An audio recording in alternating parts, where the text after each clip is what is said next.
मैं हूँ लीला। स्वागत है आपका हमारे चैनल में। आज का विषय है गुरुवार व्रत कथा। भारतवर्ष में एक प्रतापी और दानी राजा राज्य करता था। वह नित्य गरीबों और ब्राह्मणों की सहायता करता था। ये बात उसकी रानी को अच्छी नहीं लगती थी। वह ना ही गरीबों को दान देती थी, ना ही भगवान का पूजन करती थी और राजा को भी दान देने से मना करती थी। एक दिन राजा शिकार खेलने वन को गए हुए थे तो रानी महल में अकेली थी। उसी समय बृहस्पति देव साधु वेश में राजा के महल में भिक्षा के लिए गए और भिक्षा मांगी। रानी ने भिक्षा देने से इनकार किया और कहा, हे साधु महाराज, मैं तो दान पुण्य से तंग आ गई हूँ। मेरा पति सारा धन लौटाते रहते हैं। मेरी इच्छा है कि हमारा धन नष्ट हो जाए। साधु ने कहा, देवी तुम तो बड़ी विचित्र हो। धन संतान तो सभी चाहते हैं, पुत्र और लक्ष्मी तो पापी के घर भी होने चाहिए। यदि तुम्हारे पास अधिक धन है तो भूखों को भोजन दो, प्यासों के लिए प्याऊ लगाओ, मुसाफिरों की धर्मशालाएं खिलवाओ। जो निर्धन अपनी कुंवारी कन्याओं का वाह नहीं कर सकते उनका वाह करा दो। ऐसे और कई काम हैं जिनके करने से तुम्हारा जश लोक परलोक में फैलेगा। परंतु रानी पर उपदेश का कोई प्रभाव न पड़ा। वह बोली, महाराज आप मुझे कुछ न समझाएं। मैं ऐसा धन नहीं चाहती जो हर जगह बांटती फिरूं। साधु ने उत्तर दिया, यदि तुम्हारी ऐसी इच्छा है तो तथास्तु।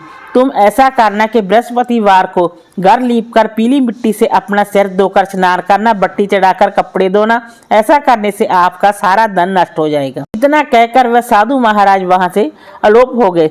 साधु के अनुसार कई बातों को पूरा करते हुए रानी को केवल 3 बृहस्पतिवार ही बीते थे कि उसकी समस्त धन संपत्ति नष्ट हो गई। भोजन के लिए राजा का परिवार तरसने लगा। तब एक दिन राजा ने रानी से बोला कि हे रानी, तुम यहीं रहो, मैं दूसरे देश में जाता हूँ, क्योंकि जहाँ पर सभी लोग मुझे जानते हैं इसलिए मैं कोई छोटा कार्य नहीं कर सकता। ऐसा कहकर राजा प्रदेश चला गया। वहाँ वह जंगल से लकड़ी काट कर लाता और शहर में बेचता।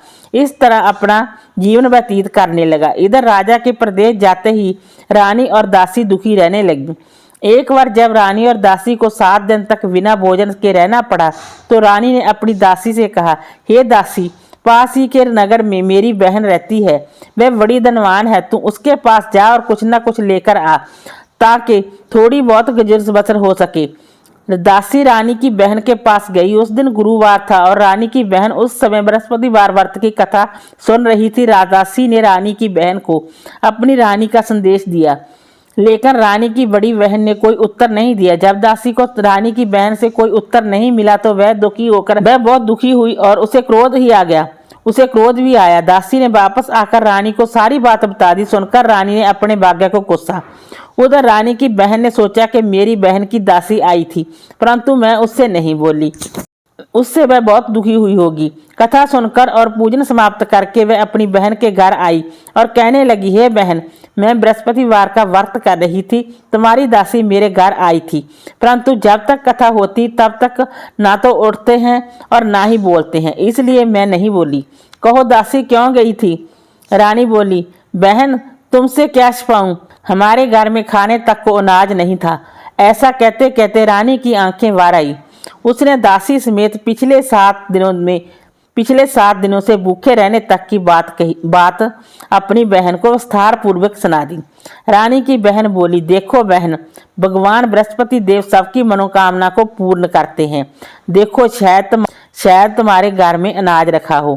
पहले तो रानी को विश्वास नहीं हुआ, पर बहन के आग्रह करने पर उसने अपनी दासी को अंदर भेजा तो उसे सचमुच अनाज से भरा एक गड़ा मिल गया। यह देखकर दासी को बड़ी हैरानी हुई।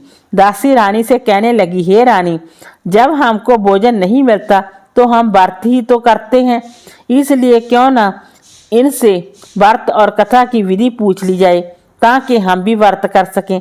तब रानी ने अपनी बहन से बृहस्पतिवार व्रत बारे पूछा। उसकी बहन ने बताया, बृहस्पतिवार के व्रत में चने की दाल और नक्का से विष्णु भगवान का केले की जड़ में पूजन करें तथा दीपक जलाएं। व्रत कथा सुने और पीला भोजन करें। इससे बृहस्पति देव प्रसन्न होते हैं। व्रत और पूजन विधि बताकर रानी की बहन अपने घर को लौट गई। 7 दिन के बाद जब गुरुवार आया तो रानी और दासी ने व्रत रखा। गुड़साल में जाकर चना और गुड़ लेकर आई। फिर उससे केले की जड़ तथा भगवान श्री हरि विष्णु का पूजन विधि विधान से किया। अब पीला भोजन कहाँ से आए, इस बात को लेकर दोनों दुखी हुई। क्योंकि उन्होंने व्रत तो रखा था, इसलिए बृहस्पति देव उनसे प्रसन्न थे। इसलिए वे एक साधारण व्यक्ति का रूप धारण कर 2 थालों में सुंदर पीला भोजन दासी को दे गए। भोजन पाकर दासी प्रसन्न हुई और फिर रानी के साथ मिलकर भोजन ग्रहण किया। उसके बाद वे सभी गुरुवार को व्रत और पूजन करने लगी।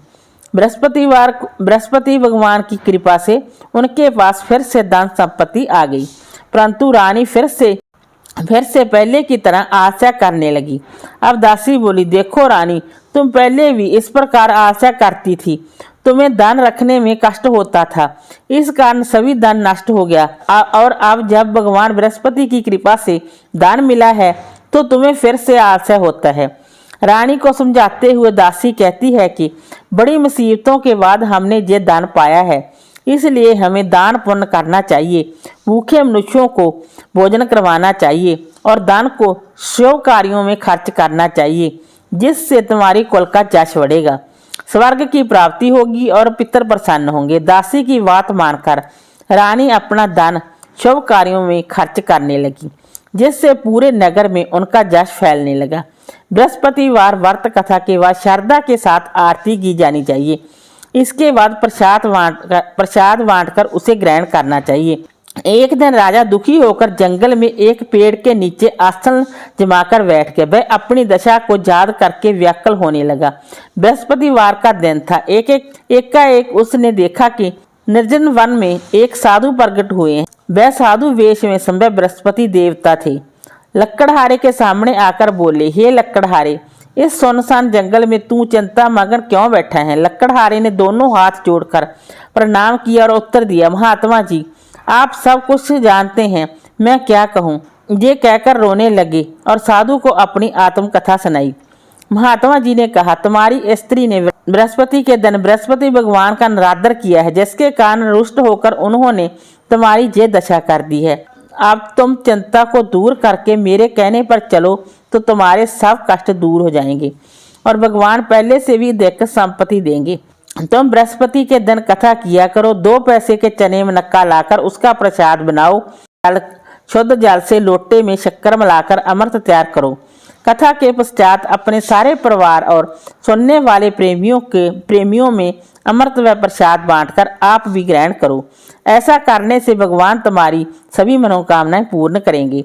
साधु के ऐसे वचन सुनकर लकड़हारा बोला, हे प्रभु, मुझे लकड़ी बेचकर इतना पैसा नहीं मिलता जिससे भोजन के उपरांत कुछ बचा सकूं। मैंने रात्रि में अपनी स्त्री को व्याकुल देखा है। मेरे पास कुछ भी नहीं जिससे मैं उसकी खबर मांग सकूं। साधु ने कहा, हे लकड़हारे, तुम किसी बात की चिंता मत करो। बृहस्पति के दिन तुम रोजाना की तरह लकड़ियां लेकर शहर को जाओ। तुमको रोज से दुगना धन प्राप्त होगा, जिससे तुम भली भांति भोजन कर लोगे तथा बृहस्पति देव की पूजा का सामान भी आ जाएगा। इतना कहकर साधु अंतर्ध्यान हो गए। धीरे धीरे समय व्यतीत होने लगा, पर फिर वही बृहस्पतिवार का दिन आया। लकड़हारा जंगल से लकड़ी काटकर किसी शहर में बेचने गया। उसे उस दिन और दिन से भी अधिक पैसा मिला। राजा ने चना गुड़ आदि लाकर गुरुवार का व्रत किया। उस दिन से उसके सभी क्लेश दूर हुए, परंतु जब दोबारा गुरुवार का दिन आया तो बृहस्पतिवार का व्रत करना भूल गया। इस कारण बृहस्पति भगवान नाराज हो गए। उस दिन उस नगर के राजा ने विशाल यज्ञ का आयोजन किया तथा शहर में ये घोषणा करा दी कि कोई भी मनुष्य अपने घर में भोजन न बनाए, न आग जलाए। समस्त जनता मेरे जहाँ भोजन करने आवे। इस आज्ञा को जो न मानेगा उसे फांसी की सजा दी जाएगी। इस तरह की घोषणा संपूर्ण नगर में करवा दी गई। राजा की आज्ञा अनुसार शहर के सभी लोग भोजन करने गए, लेकिन लकड़हारा कुछ देर से पहुंचा, इसलिए राजा उसको घर ले आए और घर लाकर भोजन करा रहे थे तो रानी की दृष्टि उस खूंटी पर पड़ी जिस पर उसका हार लटका हुआ था। वह वहां पर दिखाई नहीं दिया। रानी ने निश्चय किया कि मेरा हार इस मनुष्य ने चुरा लिया है। उसी समय सिपाहियों को बुलाकर उसको कारागार में डलवा दिया। जब लकड़हारा कारागार में पड़ गया और बहुत दुखी होकर विचार करने लगा कि ना जाने कौन से पूर्व जन्म के कर्म से मुझे ये दुख प्राप्त हुआ है, और उसी साधु को याद करने लगा जो कि जंगल में मिला था। उसी समय तत्काल बृहस्पति देव साधु के रूप में प्रकट हुए और उसकी दशा को देखकर कहने लगे, अरे मूर्ख, तूने बृहस्पति देव की कथा नहीं करी, इस कारण तुझे दुख प्राप्त हुआ है। अब चिंता मत कर, बृहस्पतिवार के दिन कारागार के दरवाजे पर 4 पैसे पड़े मिलेंगे, उनसे तू बृहस्पति देव की पूजा करना, तेरे सभी कष्ट दूर हो जाएंगे। बृहस्पति के दिन उसे 4 पैसे मिले। लकड़हारे ने कथा कही। उसी रात्रि को बृहस्पति देव ने उस नगर के राजा को सपने में कहा, हे राजा, तुमने जिस आदमी को कारागार में बंद कर दिया है वह निर्दोष है, वह राजा है, उसे छोड़ देना। रानी का हार उसी खूंटी पर लटका है, अगर तू ऐसा नहीं करेगा तो मैं तेरे राज्य को नष्ट कर दूंगा। इस तरह रात्रि के सपने में देखकर राजा प्रातःकाल उठा और खूंटी पर हार देखकर लकड़हारे को बुलाकर क्षमा मांगी तथा लकड़हारे को जोगे सुंदर वस्त्र भूषण देकर विदा कर दिया। बृहस्पति देव की आज्ञा अनुसार लकड़हारा अपने नगर को चल दिया। राजा जब अपने नगर के निकट पहुंचा तो उसे बड़ा आश्चर्य हुआ। नगर में पहले से देख बाग, तालाब, कुएं तथा बहुत सी धर्मशाला, मंदिर आदि बन गए। राजा ने पूछा, ये किसका बाग और धर्मशाला है? तब नगर के सब लोग कहने लगे, ये सब रानी और बांदी के हैं। तो राजा को आश्चर्य हुआ और गुस्सा भी आया।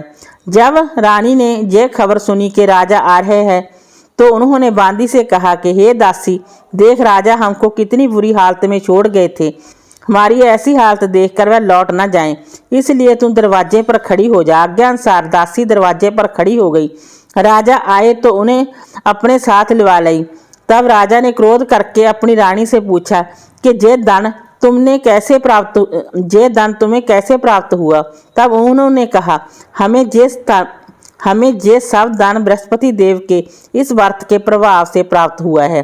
राजा ने निश्चय किया कि 7 रोज बाद तो सभी बृहस्पति का पूजन करते हैं, परंतु मैं प्रतिदिन में 3 बार कहानी तथा रोज व्रत किया करूंगा।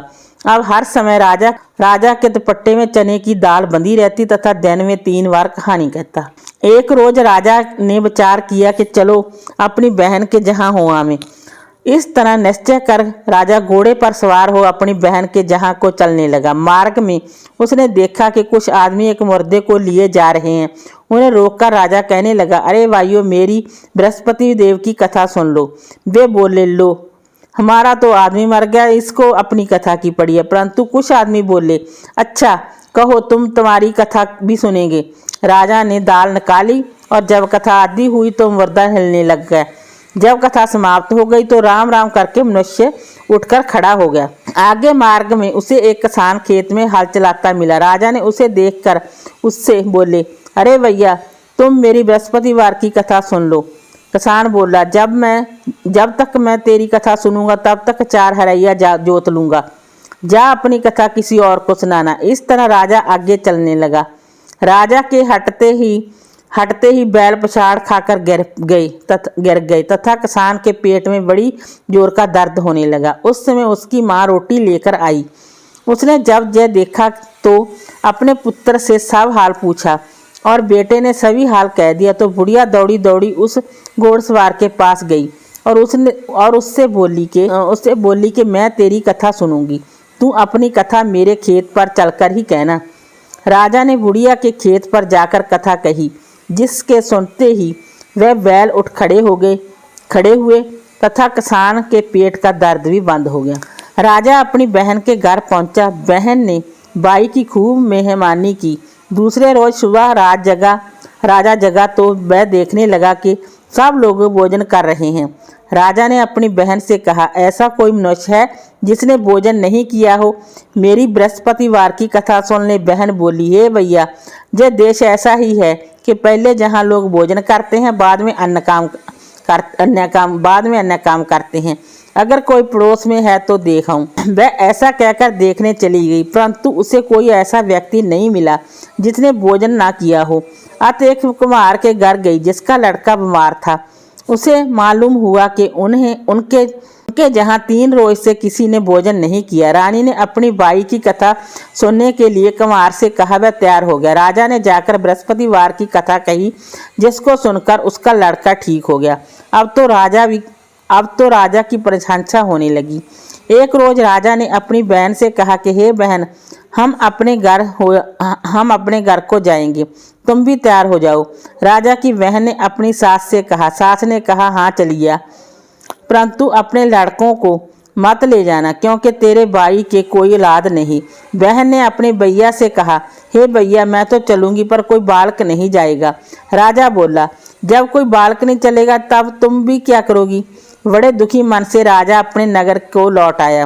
राजा ने अपनी रानी से कहा, हम निर्वंशी हैं, हमारा मुंह देखने का धर्म नहीं है और कुछ भोजन आदि नहीं किया। रानी बोली, हे प्रभु, बृहस्पति देव ने हमें सब कुछ दिया है, वह हमें औलाद अवश्य देंगे। उसी रात को बृहस्पति देव ने राजा के सपने में कहा कि हे राजा, उठ, सभी कुछ त्याग दे, तेरी रानी गर्भ से है। राजा की ये बात सुनकर बड़ी खुशी हुई। 9वें महीने में उसके गर्भ से एक सुंदर पुत्र पैदा हुआ। तब राजा बोला, हे रानी, स्त्री बिना भोजन के रह सकती है पर बिना कहे नहीं रह सकती। जब मेरी बहन आवे तुम उससे कुछ कहना मत। रानी ने सुनकर हाँ कर दिया। जब राजा की बहन ने ये शुभ समाचार सुना तो वह खुश हुई और तथा बधाई लेकर अपने भाई के जहाँ आई। तभी रानी ने कहा, घोड़ा चढ़कर तो नहीं आई, गधा चढ़ी आई। राजा की बहन बोली, भाभी, मैं इस प्रकार ना कहती तो तुम्हें औलाद कैसे मिलती। बृहस्पति देव ऐसे ही हैं, जैसी जिसके मन में कामनाएं हैं सभी को पूर्ण करते हैं। जो सद्भावना पूर्वक बृहस्पतिवार का व्रत करता है, एवं कथा पढ़ता है और सुनता है, दूसरों को सुनाता है, बृहस्पति देव उसकी सभी मनोकामनाएं पूर्ण करते हैं। भगवान बृहस्पति देव उसकी सदैव रक्षा करते हैं। संसार में जो मनुष्य सद्भावना से भगवान जी का पूजन व्रत सच्चे हृदय से करते हैं तो उनकी सभी मनोकामनाएं पूर्ण करते हैं। जैसी सच्ची भावना से रानी और राजा ने उनकी कथा का गुणगान किया तो उनकी सभी इच्छाएं बृहस्पति देव जी ने पूर्ण की थी। इसलिए पूर्ण कथा सुनने के बाद प्रसाद लेकर जाना चाहिए। हृदय से उसका मनन करते हुए जयकारा बोलना चाहिए। बोलो बृहस्पति देव जी की जय, भगवान श्री हरि विष्णु जी की जय। वीडियो अच्छा लगा हो तो लाइक कीजिए, शेयर कीजिए, सब्सक्राइब कीजिए। Thanks for watching this video.